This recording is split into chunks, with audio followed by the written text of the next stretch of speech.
Alright, we are back again for the second time of the second time. Right.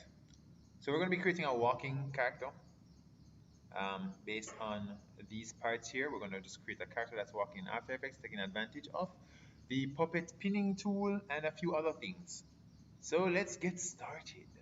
So in After Effects, I have a file that's just doing with motion graphics only.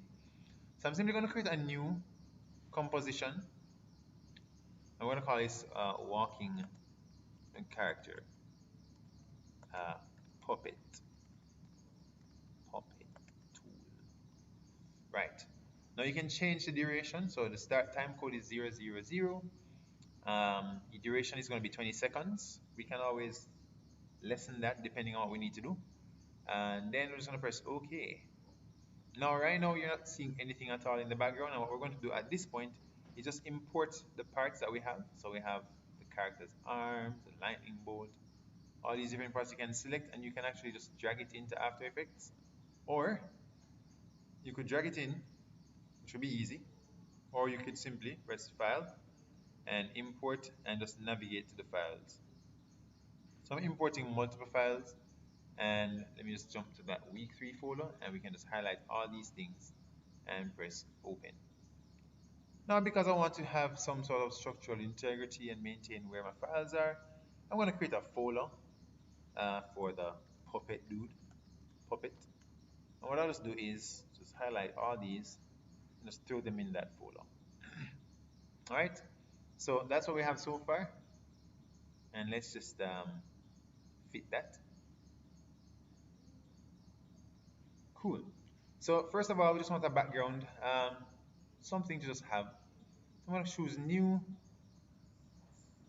Oh, yeah, that's okay.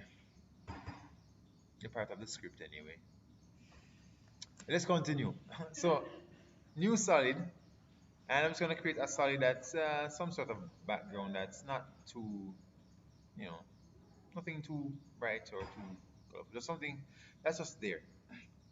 And that's just a pale green solid. I could actually create another shape down here just to represent the ground if I want to.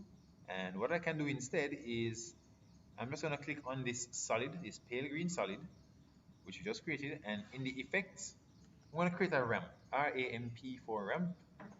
And what we're going to be doing is also just change the start color to something we can work with, and the end color to something else. So that way we have a nice little subtle gradient. I don't know if you can see, but it's a very subtle gradient.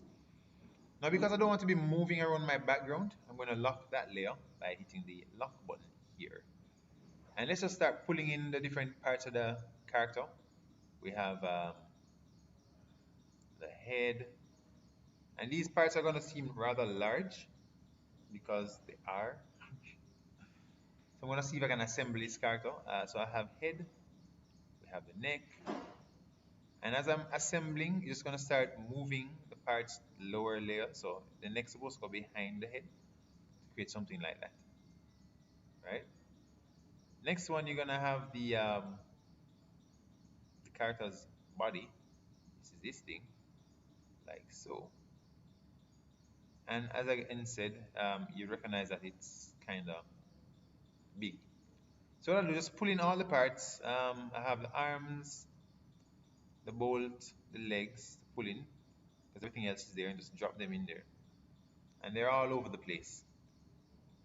Because I want to scale everything down in the same proportions, what I'm going to be doing is something called parenting. Parenting is where you can have a child object versus a parent object.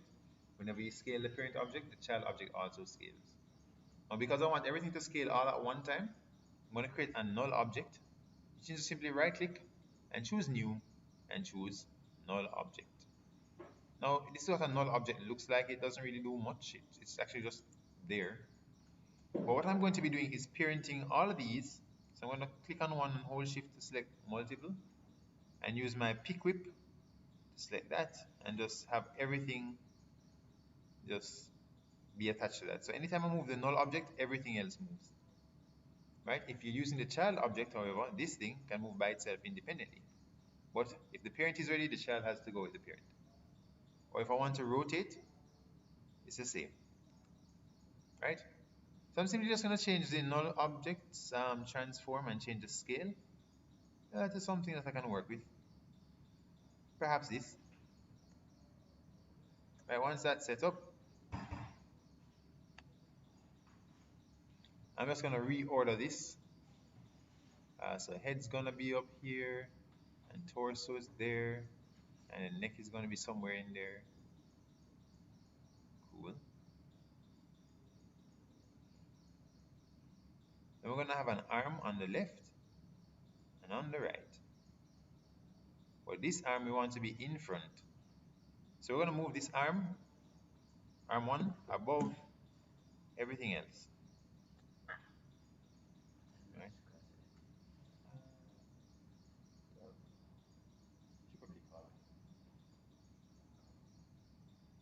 Then we have that part's fine, the head is fine, the arm is fine. This arm needs to go behind here, and that is okay as well. Next one is now we have the bolt. The bolt we'll put on the character's chest, and if it's on the chest, it needs to come above here. Right, so when the character is walking, the bolt can move left to right, just so you can see something kind of happening there. Now I have the legs. It's one leg and another leg, and they seem to be working out quite fine indeed. Right, so I'll just put this over here, and we're practically done setting up our character. Now if I were to move the null object, right, everything moves, which is fine. Now we kind of want to curve these parts, the arms and the head. Probably have it go a little bob here and there. One more thing we're going to do is we're going to do some reparenting again. So all of these, I'm going to set them to none. None for all of you. Because the way the body works is that everything works from, for example, the hips. So I'm going to set this to none. I'm going to move this right here, and I'm going to leave that there. What I want to do is I want to make sure that when the neck moves, right, the head also moves. So we're going to parent the head, that's this one, to the neck. So the neck becomes the parent, right? So if I choose the neck and I move said neck, the head moves. Cool. And we also want to change something else. We want the body, so the arm needs to be parented to the body, and that's the body, this one. And the same for this, it's be parented to the body. There's a few things I'm going to change, however. Right? If I zoom in, right, you'll notice that my pivot point for the arm is in the middle of the arm. We want to change that to move it up here, and the same thing for this part as well, and even the same thing for the head. So we have a pan behind tool which I can use to just click on the pivot point and just move it where it needs to go, right there. For the arm, I'm going to move this right up here, and the same for this arm as well, just move it right up here. And the legs, move those legs right here. Cool. What's next? Well, this leg needs to be attached to the torso.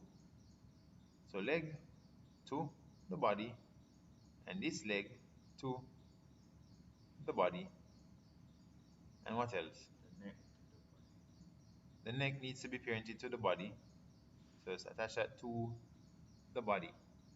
Essentially, all you're really trying to do is whenever you move the whole body, everything moves. So I'm going to put the bolt also on the body.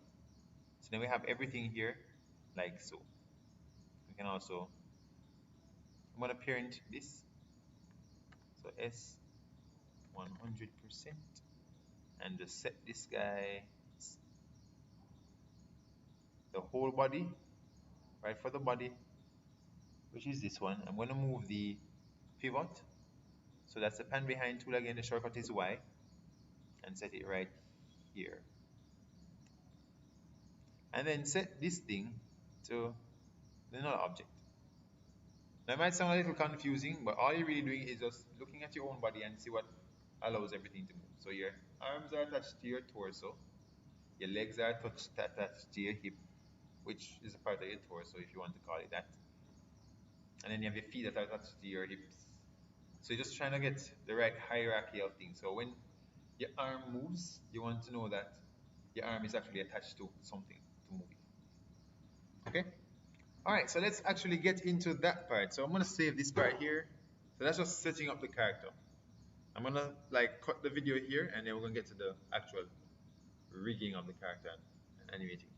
So let's take a pause here and I'll see you in the next video.